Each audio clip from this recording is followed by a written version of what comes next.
এই গল্পটি জাপানের একটা হাই স্কুলকে ঘিরে। একেবারে অজপাড়াগাঁয়ে অবস্থিত এই স্কুলে একদিন একটা অদ্ভুত ঘটনা ঘটে। হঠাৎই সেই স্কুলের একটা মেয়ে দুর্ঘটনায় মারা যায়, কিন্তু তার সহপাঠীরা মেয়েটির এভাবে চলে যাওয়াটা একেবারেই মেনে নিতে পারেনি। তারা অবিকল ওই মেয়েটির মতো দেখতে একটা পুতুল তৈরি করে, তারপর সেটা মেয়েটা যে বেঞ্চে বসতো সেখানে বসিয়ে দেয় এবং পুতুলটার সাথে তারা এমন আচরণ করতে থাকে যেন সেটা কোনো পুতুল নয়, বরং রক্ত মাংসের একজন মানুষ। দিনের পর দিন তারা এভাবেই পুতুলটার সাথে কথা বলতে থাকে, কিন্তু এক সময় তাদের এই কাজের কারণে জন্ম হয় ভয়াবহ এক অভিশাপের। যে অভিশাপের কারণে ওই ক্লাসের একের পর এক স্টুডেন্ট প্রাণ হারাতে থাকে, এমনকি তাদের আত্মীয় স্বজন পর্যন্ত এই অভিশাপ থেকে বাদ যায় না। কেউ বুঝতে পারছিল না কেন হঠাৎ করে তাদের স্কুলে এমন একটা অভিশাপ নেমে এসেছে। প্রতিনিয়ত এভাবে শিক্ষার্থীদের প্রাণ হারাতে দেখে স্কুলের টিচাররা সেই অভিশাপ থামানোর জন্য একটা অদ্ভুত প্ল্যান বানায়, আর তারপরেই বেরিয়ে আসতে থাকে ভয়াবহ সব রহস্য। তো গল্পে শুরু হয় মুভির প্রধান চরিত্র কোইচির মাধ্যমে। একদম ছোটবেলায় মাকে হারানোর পর সে বাবার কাছেই বড় হয়েছে, তবে এসবের বাইরেও একটা অদ্ভুত অসুখের কারণে তাকে প্রায় হাসপাতালে কাটাতে হয়। এমনই একদিন তার বুকের ব্যথা হঠাৎ করে বেড়ে গেলে এমার্জেন্সি তাকে হাসপাতালে ভর্তি করা হয়। তারপর ডাক্তারদের অনেক চেষ্টায় তাকে সুস্থ করা হয়। তবে সেদিন রাতে হাসপাতালের বেডে শুয়ে কোইচি একটা অদ্ভুত স্বপ্ন দেখে। স্বপ্নে সে নিজেকে একটা পরিত্যক্ত ভবনের মধ্যে আবিষ্কার করে। একটা অচেনা ইউনিফর্ম পরা মেয়েকে সে বিল্ডিং এর ভেতরে হেঁটে যেতে দেখে। মেয়েটার পেছনে ছুটতে গিয়ে সে একটা খোলা মাঠে এসে দাঁড়ায়। কুয়াশাচ্ছন্ন সেই মাঠে সে যখন নির্বিকার ভাবে দাঁড়িয়েছিল, তখন সেই মেয়েটি পেছন থেকে এসে তার হাত ধরে। কোইচি মেয়েটির দিকে ফিরতেই তার অস্বাভাবিক নীল চোখের দিকে নজর পড়ে তার। সেই চোখ যেন তাকে কিছু একটা বলতে চাচ্ছিল, যেন ইঙ্গিত দিতে চাইছিল কোনো অনাগত ভবিষ্যতের। প্রচন্ড সেই ঘোর লাগা অবস্থায় কোইচির জ্ঞান ফেরে। একটু পর হাসপাতালের ভেতরে হাঁটতে গিয়ে কোইচি স্বপ্নে দেখা মেয়েটিকে দেখতে পায়। সে চুপি চুপি মেয়েটিকে ফলো করতে থাকে, তাকে থামতে বলে, কিন্তু মেয়েটি তাকে পুরোপুরি এড়িয়ে হেঁটে যেতে থাকে। আর একসময় হাসপাতালের পোস্টমর্টেম রুমে ঢুকে মেয়েটির দরজা বন্ধ করে দেয়। কোইচি বুঝতে পারে না যে ঠিক কি হচ্ছে। সে ভাবে এটা হয়তো তার অসুস্থ মস্তিষ্কের কোনো কল্পনা ছিল। এর কিছুদিন পর কোইচি পুরোপুরি সুস্থ হয়ে যায়। তারপর একদিন সে তার নতুন স্কুলে এসে হাজির হয়। কোইচির বাবা চাকরি সূত্রে বিদেশে চলে যাওয়ার কারণে কোইচিকে গ্রামে তার দাদির কাছে পাঠিয়ে দেওয়া হয়। সেই গ্রামেরই একটা স্কুলে কোইচি আজকে ভর্তি হতে এসেছে। টিচার যখন তাকে ক্লাসে নিয়ে যাচ্ছিল, তখন সামনে সে একটা দরজা দেখতে পায়। তার টিচার জানায় ওই জায়গাটা স্কুলের পুরনো বিল্ডিং। আগে সেখানে ক্লাস নেওয়া হলেও এখন সেই বিল্ডিং পুরোপুরি বন্ধ করে দেওয়া হয়েছে। একটু পরে নতুন ক্লাসে এসে টিচার সবার কাছে কোইচিকে ইন্ট্রোডিউস করিয়ে দেয়। কোইচি মূলত মিডল স্কুলের থার্ড ইয়ারের স্টুডেন্ট, যেটাকে আমাদের দেশে ক্লাস 9 বলে ধরা হয়। এই সময় কোইচি ক্লাসে দাঁড়িয়ে সবাইকে নিজের ব্যাপারে বলতে থাকে। কোইচি জানায় যে সে টোকিও শহর থেকে ট্রান্সফার হয়ে এই গ্রামে এসেছে। এখানে থার্ড ইয়ারের পড়াশোনা শেষে সে আবারও টোকিওতেই ফিরে যাবে। তবে কোইচি যখন তার পরিচয় দিচ্ছিল, তখন সে ক্লাসের একেবারে শেষের বেঞ্চে সেই মেয়েটিকে দেখতে পায়। মেয়েটির চোখে একটা আই প্যাচ লাগানো ছিল এবং সে চোখ নিচু করে বেঞ্চের দিকে তাকিয়েছিল। কোইচি শুরুতে অবাক হয়ে গেলেও সে নিজেকে সামলে নেয়। তারপর পরিচয় শেষে সে নিজের সিটে গিয়ে বসে। তারপর পিছনে ফিরে সেই বেঞ্চটির দিকে তাকালে কাউকে সেখানে দেখতে পায় না। কোইচি ক্লাসের অ্যাটেন্ডেন্স শিট হাতে নিয়ে মিলিয়ে দেখার চেষ্টা করে সেই বেঞ্চ সিটে বসা মেয়েটির নাম কি, কিন্তু অবাক হয়ে লক্ষ্য করে অ্যাটেন্ডেন্স শিটে ওই বেঞ্চটির কোনো উল্লেখ পর্যন্ত নেই। এই সময় নাওয়া নামে একটি ছেলে তার কাছে আসে। তারপর দু একটা কথাবার্তার পর সে কোইচিকে জিজ্ঞেস করে যে সে ভূত প্রেত বা এই ধরনের সুপার ন্যাচারাল ব্যাপারগুলোতে বিশ্বাস করে কিনা। কোইচি জানায় সে এইসবে একদমই বিশ্বাস করে না। কোইচির উত্তর শুনে নাওয়াকে কেন যেন একটু আপসেট দেখায়। এই সময় কোইচি তাকে জিজ্ঞাসা করে, আচ্ছা ক্লাসের ওই শেষ বেঞ্চে বসা মেয়েটির নাম কি? নাওয়া তখন হাসি মুখে বলে, কোন মেয়ে? ওই বেঞ্চ তো একেবারেই খালি। কোইচি এই কথা শুনে আরো অবাক হয়। তাহলে কি পুরো ব্যাপারটা তার কল্পনা? হয়তো এমন কিছুই হবে। স্কুল শেষে বাড়ি ফিরে কোইচি তার জিনিসপত্র গুছিয়ে রাখতে শুরু করে। এই সময় বাইরে কারো আওয়াজ পেতে জানালা দিয়ে তাকাতে সে তার আন্টি রেইকোকে দেখতে পায়। রেইকো তার মায়েরই আপন বোন, তাই কোইচির গ্রামে আসার খবর শোনা মাত্র তিনি কোইচিকে দেখতে এসেছেন। তিনি কোইচির মায়ের ছবিটা দেখতে দেখতে বলেন, কত তাড়াতাড়ি 15টা বছর কেটে গেল, আর এখন কিনা আমার বোনের ছেলেও আমার স্টুডেন্ট। কোইচি কথাটা শুনে খুবই অবাক হয়। আসলে সে নিজেও জানতো না তার আন্টি রেইকো তাদের স্কুলেরই একজন টিচার। এই সময় তিনি কোইচির কাছে গিয়ে বলেন, ইয়োমিয়ামা মিডল স্কুলের 4টা রুলস আছে, এগুলো সব সময় মেনে চলবে। প্রথম রুলটা হলো, যদি স্কুলের ছাদে কোনো কাকের শব্দ শোনা যায় তাহলে অবশ্যই রুম থেকে বের হওয়ার সময় বাম পা আগে দিয়ে বের হবে। দ্বিতীয় রুলটি হলো, থার্ড ইয়ারের স্টুডেন্ট কখনোই স্কুলের পেছনের মাঠে খেলতে পারবে না। তৃতীয় রুলটা হলো, ক্লাসের প্রতিটা নিয়ম অক্ষরে অক্ষরে পালন করতে হবে। তবে কোনো একটা কারণে রেইকো শেষ রুলসের ব্যাপারে কোইচিকে কিছুই বলে না। কোইচি তাকে সেই ব্যাপারে জিজ্ঞেস করতে গেলে নিচ থেকে খাবারের ডাক পড়ায় প্রশ্নটা আর করা হয় না তার। পরদিন স্কুলে কোচি যখন তার ক্লাসমেটের সাথে কথা বলছিল তখন উপরে তাকাতে সে বিল্ডিং এর ছাদের উপরে সেই মেয়েটিকে দাঁড়িয়ে থাকতে দেখে। কোচি সাথে সাথে তাকে ডাক দিয়ে মেয়েটির ব্যাপারে জিজ্ঞাসা করে। মেয়েটি বলে, কিন্তু আমি তো কাউকে দেখতে পাচ্ছি না। কোচ এবার উপরে তাকায় এবং দেখে সত্যি সত্যি সেখানে কেউই নেই, কিন্তু সে একদমই নিশ্চিত যে ওই মেয়েটি ওখানেই ছিল। তাই সে তখনই দৌড়ে বিল্ডিং এর ছাদে ওঠে এবং মেয়েটিকে সেখানে দাঁড়িয়ে থাকতে দেখে। কোচ মেয়েটিকে বলে, তুমি না সেই মেয়ে যাকে আমি হাসপাতালে দেখেছিলাম, তোমার নাম কি? মেয়েটি জানায় তার নাম মিসাকি। এই সময় হঠাৎই ছাদের চারপাশ থেকে কিছু কাকের ডাক শোনা যেতে থাকে। কোচি আঁকে উঠে পিছনে তাকায় আর তখনই তার বুকে ব্যথা শুরু হয়। সে ব্যথায় মাটিতে বসে কুকরাতে থাকে, কিন্তু মেয়েটি তাকে এড়িয়ে চলে যায় আর যাওয়ার আগে পেছনে ফিরে তাকে বলে, সাবধানে থেকো, বিপদটা হয়তো শুরু হয়ে গেছে। কোচি অবাক হয়ে মেয়েটির কথা শুনে, কিন্তু ব্যথাটা এত বেশি বেড়ে যায় যে মেয়েটির শেষ কথাটা তার আর মনেই থাকে না। একটু পরে কোচি স্কুলের মেডিকেল সেন্টারে গিয়ে চেক আপ করিয়ে আসে।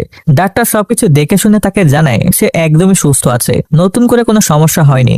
সেখান থেকে বের হতে কোচি স্কুলের লাইব্রেরি রুমে মিসাকি মেয়েটিকে দাঁড়িয়ে থাকতে দেখে, কিন্তু কোচিকে দেখা মাত্রই মিসাকি সেখান থেকে সরে যায়। কোচি দ্রুত সেই লাইব্রেরি রুমে ঢোকে, কিন্তু সেখানে কাউকে দেখতে পায় না। তবে সে টেবিলে একটা পুতুলের ড্রয়িং দেখতে পায়। ড্রয়িংটা কোচের খুবই চেনা চেনা বলে মনে হতে থাকে। তখন তার মনে পড়ে যায় সেদিন হাসপাতালে সে মিসাকি মেয়েটির হাতে এরকম একটা পুতুল দেখেছিল। এই সময় স্কুলের লাইব্রেরিয়ান মিস্টার তাৎসুজি সেখানে চলে আসে এবং তাকে লাইব্রেরি থেকে বের হয়ে যেতে বলে। কোইচি তার কথা মতো লাইব্রেরি থেকে বের হওয়ার সময় পেছনে তাকাতেই ভেতরে সেই মেয়েটিকে আবারও দেখতে পায়। কোইচি মেয়েটিকে ডাক দিতে যাবে এমন সময় তার দুজন ক্লাসমেট সেখানে চলে আসে এবং তাকে থামিয়ে দেয়। একটু পরে ছেলে দুটি কোইচিকে নিয়ে স্কুলের পেছনে এসে দাঁড়ায়। এই সময় ইউ নামের ছেলেটি জানায়, তোমাকে একটা ব্যাপার আমাদের আরো আগে জানানো উচিত ছিল। তাহলে শোনো, আজ থেকে প্রায় 26 বছর আগে অর্থাৎ 1972 সালে এই স্কুলে মিসাকি নামে একটি মেয়ে মারা যায়। সেও ছিল আমাদের মতো থার্ড ইয়ারের স্টুডেন্ট, কিন্তু মিসাকির এই অকাল মৃত্যুর ব্যাপারটা তার ক্লাসমেটরা কোনোভাবেই মেনে নিতে পারেনি। তাই তারা মিসাকির মতো দেখতে একটা পুতুল বানিয়ে সেটাকে মিসাকির বেঞ্চে বসিয়ে দেয় এবং তার সাথে এমন ভাবে কথা বলতে থাকে যেন সেটা কোনো পুতুল নয়, সেটা আসলেই মিসাকি। এমনকি স্কুলের টিচাররাও সেই পুতুলটাকে মিসাকির মতোই ট্রিট করতে থাকে। মিসাকির বন্ধুরা যতদিন সেই ক্লাসে ছিল ততদিন তারা এই ব্যাপারটা পালন করে গেছে। তবে তারপরে স্কুলে একটা অদ্ভুত ঘটনা শুরু হয়।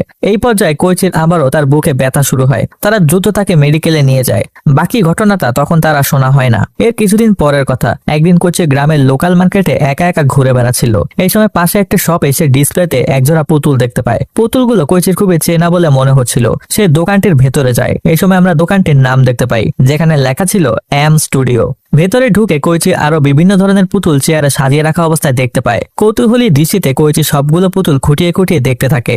এই সময় সেখানে মিসাকি এসে উপস্থিত হয়। তারপর কোইচিকে বলে, তুমি এখানেও চলে এসেছো? কোইচি মেয়েটিকে দেখে খুবই অবাক হয়। মিসাকি জানায় এই ডল হাউসটি তার আন্টির, তাই সে প্রায় এখানে আসে। এরপর মিসাকি তার চোখের আই প্যাচটি খুলে প্রথমবারের মতো কোইচির দিকে তাকায়। তার ডান চোখটা স্বাভাবিক হলেও বাম চোখটা ছিল নীল রঙের। মনে হচ্ছিল সেই চোখটা যেন কোনো মানুষের নয়, হুবহু পুতুলের চোখ। কোইচি সবকিছুই কেমন যেন রহস্যময় মনে হতে থাকে। সে মিসাকিকে জিজ্ঞাসা করে, কে তুমি? তুমি কি আসলেই থার্ড ইয়ারের স্টুডেন্ট? তবে মিসাকি কোচির প্রশ্নের কোনো উত্তর দেয় না। পরদিন ক্লাসে গিয়ে সে আবারও অ্যাটেন্ডেন্স শিটটা ভালো মতো খুঁজে দেখে, কিন্তু মিসাকির নাম সেখানে কোথাও সে দেখতে পায় না। এই সময় তার মোবাইলে একটা কল আসে। রিসিভ করতেই তারা ক্লাসমেট তাকে বলে, তোমাকে বলেছি না ওই সিটে কেউ বসে না, তাহলে তুমি বারবার সেখানে যাচ্ছ কেন? তুমি যদি নন এক্সিস্টিং পার্সনের সাথে কথা বলার চেষ্টা করো তাহলে কিন্তু ভয়ঙ্কর বিপদ আছে। কোইচি তার কথার কোনো আগামাতাই বুঝতে পারলো না। সে জিজ্ঞাসা করলো, নন এক্সিস্টিং পার্সন মানে কি? তবে ছেলেটা তার এই কথার উত্তর দেওয়ার আগেই ফোনটা কেটে দেয়। পরদিন কোইচি তার আন্ট রেইকোর সাথে দেখা করে।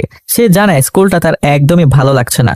সবার আচরণে কেমন যেন অদ্ভুত আর রহস্যময় ধরনের। তার আন্টি রেইকো তাকে জানায়, চিন্তা করো না, সময় আসলে ধীরে ধীরে সবকিছু তুমি জানতে পারবে। কোইচি তার এই কথায় কিছুটা অবাক হয়। কি সেই ব্যাপার সেটা জানতে চায়, কিন্তু রেইকো তাকে আর কোনো কিছুই জানায় না। পরদিন স্কুলে পরীক্ষা ছিল। কোইচি সবার আগে তার লেখা শেষ করে পেপার জমা দিয়ে ক্লাস থেকে বেরিয়ে আসে। এই সময় ইউকারি নামের মেয়েটি তার পিছু পিছু আসে। তারপর কোইচিকে ডাক দিয়ে বলে, প্লিজ তুমি যা করছো সেটা এখনই থামিয়ে দাও, নইলে কেউ না কেউ মারা যাবে। কোইচি বুঝতে পারছিল না সে কি নিয়ে কথা বলছে। এতদিনে সে ধরেই নিয়েছে এই স্কুলের কেউ হয়তো স্বাভাবিকভাবে কোনো কথাই বলতে পারে না। তাই সে ইউকারিকে ইগনোর করে নিচের ফ্লোরে চলে আসে এবং সেখানে এক কোনায় মিসাকিকে দেখতে পায়। তাকে দেখা মাত্রই কোইচি জিজ্ঞেস করে, তুমি এখানে কি করছো? মিসাকি তার কথার উত্তরে বলে, প্লিজ বাঁচতে চাইলে আমার সাথে কথা বলার চেষ্টা করো না। তবে কোইচি সেসবে পাত্তা না দিয়ে মিসাকির হাত স্পর্শ করে, আর পেছন থেকে সেই দৃশ্যটা দেখে ইউকারি ভয়ে আটকে ওঠে। তারপর ভয়ে ভয়ে পিছু সরতে থাকে, এমন একটা ভাব করে যেন এখনই বড় কোনো একটা বিপদ ঘটতে যাচ্ছে।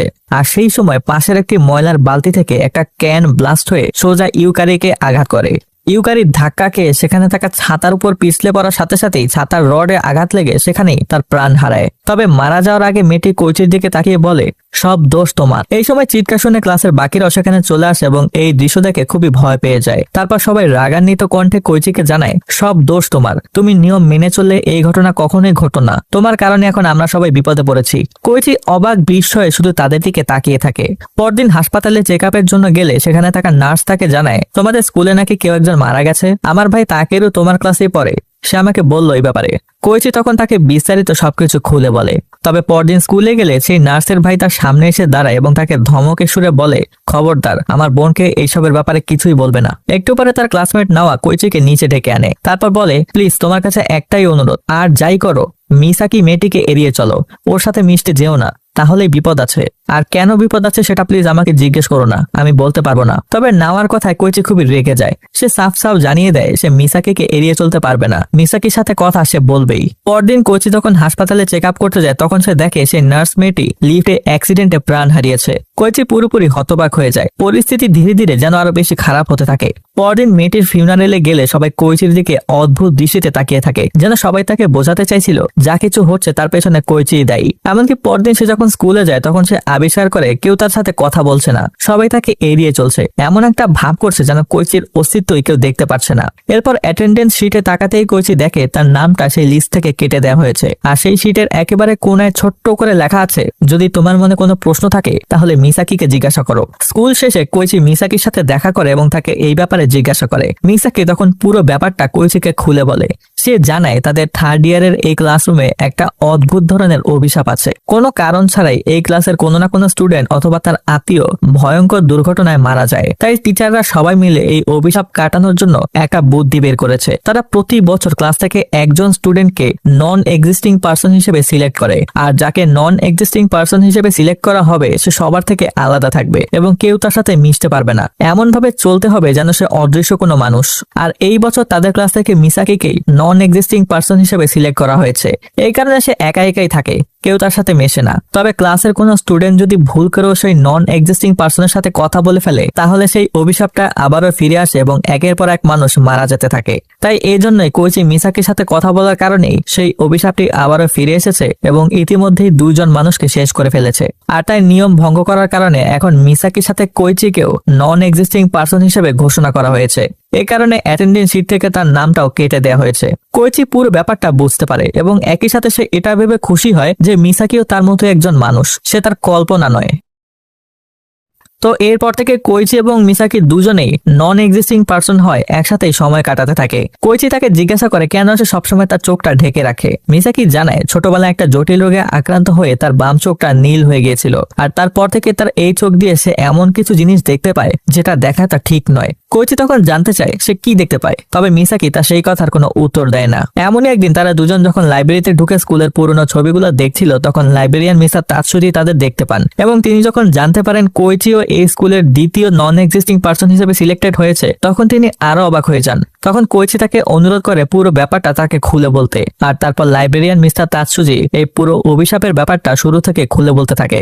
তিনি জানান 26 বছর আগে যখন থার্ড ইয়ারে মিসাকি নামের একটি মেয়ে মারা যায় তখন তার ক্লাসমেটরা মিসাকির মতো দেখতে একটা পুতুল সেই বেঞ্চে রেখে দেয়। তারা সেই পুতুলটার সাথে মিসাকির মতোই মিশতে থাকে। তবে বছর শেষে যখন ওই মেয়েগুলো পাশ করে স্কুল ছেড়ে চলে যায় তারপর থেকে থার্ড ইয়ারের ক্লাসরুমে একটা অভিশাপ ভর করে। একের পর এক স্টুডেন্ট এমনকি তাদের আত্মীয় স্বজন পর্যন্ত দুর্ঘটনায় মারা যেতে শুরু করে। প্রথমে তারা ব্যাপারটাকে কাকতালীয় হিসেবে দেখলো, যখন দেখে শুধুমাত্র থার্ড ইয়ারের স্টুডেন্টের সাথেই এইসব ঘটছে তখন ওনারা বুঝতে পারেন এই অভিশাপটা শুধু এই ক্লাসের মধ্যে সীমাবদ্ধ। তবে কিছুতেই তারা সেই অভিশাপটা থামাতে পারছিল না। তবে একদিন তিনি ক্লাসরুমে যখন একা একা বসেছিলেন তখন একটা অদ্ভুত জিনিস লক্ষ্য করেন। ক্লাসরুমে একটা অতিরিক্ত বেঞ্চ রাখা আছে, কিন্তু হিসাব অনুযায়ী সেখানে বেঞ্চটি থাকার কথাই না। আর যদি অতিরিক্ত বেঞ্চটা ক্লাসে থাকতো তাহলে তো অবশ্যই টিচাররা লক্ষ্য করতেন যে পেছনে একটা ফাঁকা বেঞ্চ পড়ে আছে, কিন্তু ক্লাসে সবগুলো বেঞ্চই তো ভরাই ছিল।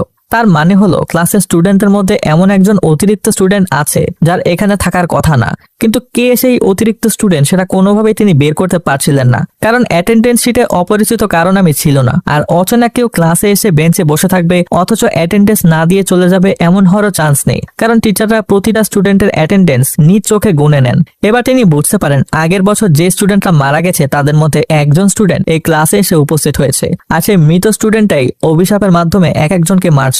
এভাবে প্রতি বছর একজন করে মৃত স্টুডেন্ট এই ক্লাসে এসে উপস্থিত হয় আর এইসব হত্যাকাণ্ড ঘটায়। আর সেই মৃত স্টুডেন্টটা যখন ক্লাসে আসে তখন কারোই মনে থাকে না যে সে মৃত, এমনকি সে নিজেও জানে না সে মৃত। তাই সব টিচাররা মিলে তখন একটা বুদ্ধি বের করে। তারা বুঝতে পারে মৃত স্টুডেন্টদেরকে কোনোভাবেই বের করা সম্ভব হবে না, তাই তারা প্রতি বছর নিজেদের মধ্য থেকে একজন স্টুডেন্টকে নন এক্সিস্টিং স্টুডেন্ট বা মৃত স্টুডেন্ট হিসেবে বাছাই করে। তারপর পুরো বছর তাকে মৃত হওয়ার অভিনয় করে যেতে হয় এবং এই পদ্ধতিটা চালু করার পর থেকে সেই অভিশাপটা পুরোপুরি বন্ধ হয়ে গেছে। গত 24 বছরে এই নিয়মটা ক্লাসে পালন করা হচ্ছে আর কখনোই এই সমস্যাটা হয়নি। কিন্তু কোইচি মিসাকির সাথে কথা বলে সেই নিয়মটা ভঙ্গ করে ফেলেছে, যার কারণে অভিশাপটা আবারও শুরু হয়েছে। ব্যাপারটা জানার পর থেকে কোইচির মনে একটা অস্বস্তি কাজ করতে থাকে। তার মানে তাদের এই ক্লাসরুমে এমন একজন স্টুডেন্ট আছে যে মৃত, অথচ সে নিজেও জানে না সে মৃত। সেও বাকিদের মতো স্কুলে ঘুরে বেড়াচ্ছে, তাদের সাথে ক্লাস করছে, খেলছে। ভাবতে কোইচির প্রচন্ড ভয় লাগতে থাকে। তবে একই সাথে কোইচির এটাও মনে হয় হয়তো সেই মৃত স্টুডেন্টটা সে নিজেও হতে পারে। হয়তো হাসপাতালে সেদিন কোইচি মারাই গিয়েছিল। তাই কোইচি বিষয়টা নিয়ে ভাবতে ভাবতে অনেক বেশি আপসেট হয়ে পড়ে। এই সময় মিসাকি তাকে জানায় চিন্তা করার কিছুই নেই, তুমি জীবিত।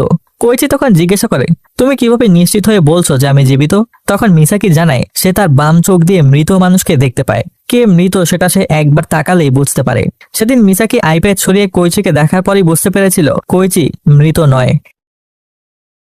এদিকে এর কিছুদিন পর আবারও থার্ড ইয়ারের একজন স্টুডেন্ট এবং অন্য একজনের আত্মীয় আচমকা দুর্ঘটনায় মারা যায়। তারপর থেকে ক্লাসের সবাই অনেক বেশি ভয় পেয়ে যায়, কারণ তারা দেখছে নন এক্সিস্টিং পার্সন থাকার পরেও অভিশাপটা এখনো চালু আছে। তাই অনেকে এই নিয়মটা আর ফলো করতে অস্বীকৃতি জানায়। অন্যদিকে কোইচি তাদের স্কুলের পুরনো ফাইলগুলো ঘাঁটতে গিয়ে একটা ছবির অ্যালবাম খুঁজে পায়, যেখানে থার্ড ইয়ারের স্টুডেন্টের তালিকায় সে তার আন্টি রেইকোর ছবিও দেখতে পায়। ব্যাপারটা দেখে কোইচির মনে একটা খটকা লাগে, কারণ তার আন্টি রেইকো যে বছর থার্ড ইয়ারের স্টুডেন্ট ছিল সেই বছরই কোইচির মা দুর্ঘটনায় মারা গিয়েছে। তাহলে কি তার মায়ের মৃত্যুর সাথেও এই অভিশাপটার কোনো সম্পর্ক আছে? সে তৎক্ষণাৎ তার আন্টি রেইকোর কাছে গিয়ে ব্যাপারটা জিজ্ঞেস করে। রেইকো স্বীকার করে যে সে ওই বছর থার্ড ইয়ারের স্টুডেন্ট ছিল, কিন্তু তার মা সেই অভিশাপের কারণেই মারা গেছে কিনা সে ব্যাপারে সে নিশ্চিত না।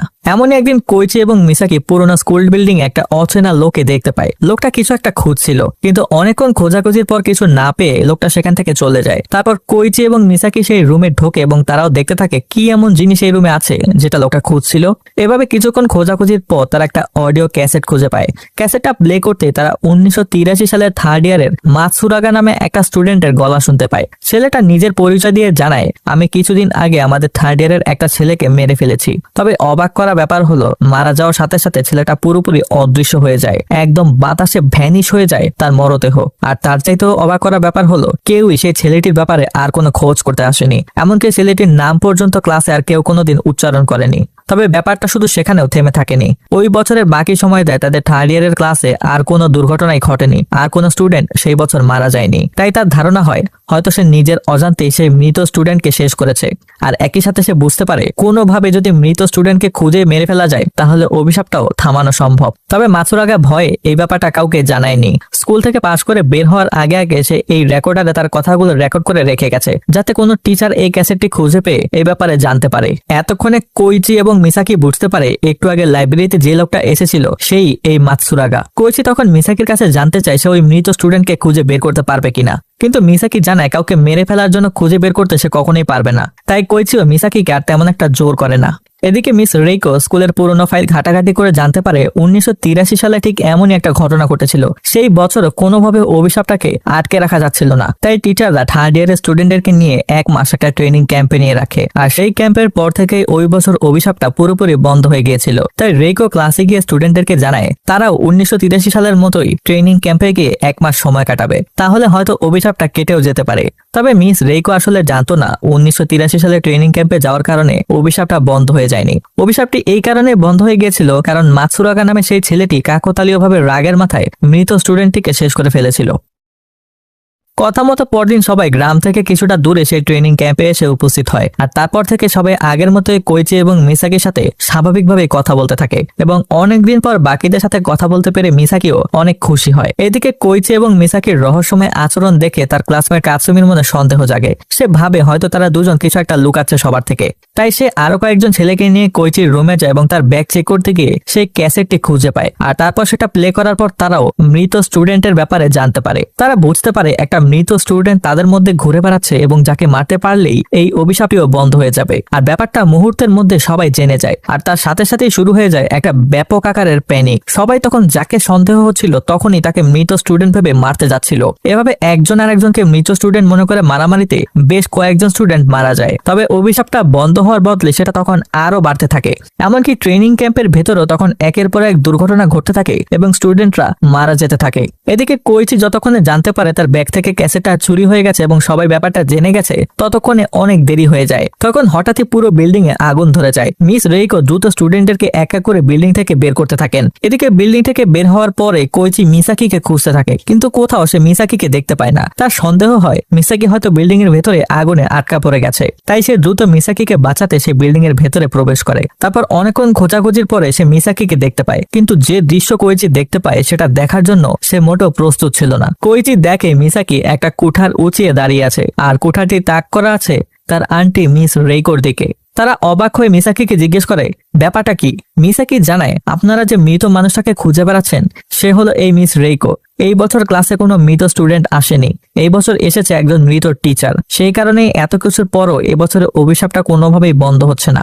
মিসাকি এরপর কোইচির দিকে তাকিয়ে বলে, প্লিজ আমার কথা বিশ্বাস করো, তুমি তো জানো আমি মৃত মানুষকে দেখতে পারি। তোমার আন্ট মিস রেইকো হলো একজন মৃত মানুষ, তাই তাকে বাঁচাতে যেও না, এখনই তাকে শেষ করে দাও। এই কথা বলে মিসাকি কুঠারটা আবারও মিস রেইকোর দিকে উঁচিয়ে ধরে। তবে শেষ মুহূর্তে মিস্টার তাতসুজি মিসাকিকে ধরে ফেললে সুযোগ বুঝতে পেরে মিস রেইকো সেখান থেকে পালিয়ে যায়। এদিকে মিস্টার তাতসুজিও তার পিছু নেয় এবং তারা বিল্ডিং এর ছাদের পাশে গিয়ে দাঁড়ায়। মিস্টার তাতসুজি রেইকোকে আশ্বস্ত করে বলেন তার চিন্তার কোনো কারণ নেই, সে তাকে রক্ষা করবে। তবে সেই সময় মিস রেইকোর শরীর থেকে একটা অশরীরী শক্তি বের হয়ে এসে মিস্টার তাতসুজিকে আটকে ফেলে এবং তাকে ছাদ থেকে নিচে ফেলে দিয়ে শেষ করে দেয়। তবে এই সময় মিস রেইকো কোনোভাবে পড়ে যাওয়ার হাত থেকে নিজেকে রক্ষা করে। এই সময় কোইচি সেখানে চলে আসে এবং মিস রেইকোকে বাঁচানোর চেষ্টা করে। আর তখনই রেইকোর শরীর থেকে সেই অশরীরী শক্তিটি বের হয়ে আসে এবং কোইচিকে ঘিরে ফেলতে শুরু করে। তবে কোইচি তখনও শক্তভাবে তাকে ধরে রাখে। এই সময় মিস রেইকো হয়তো বুঝতে পারেন যে তিনি আসলে মৃত, তাই তিনি কোইচিকে বলেন, আমাকে ছেড়ে দাও আর তুমি দ্রুত এখান থেকে সরে যাও। আর এই কথাটি শোনার পর থেকে কোইচি সবকিছু মনে পড়তে থাকে।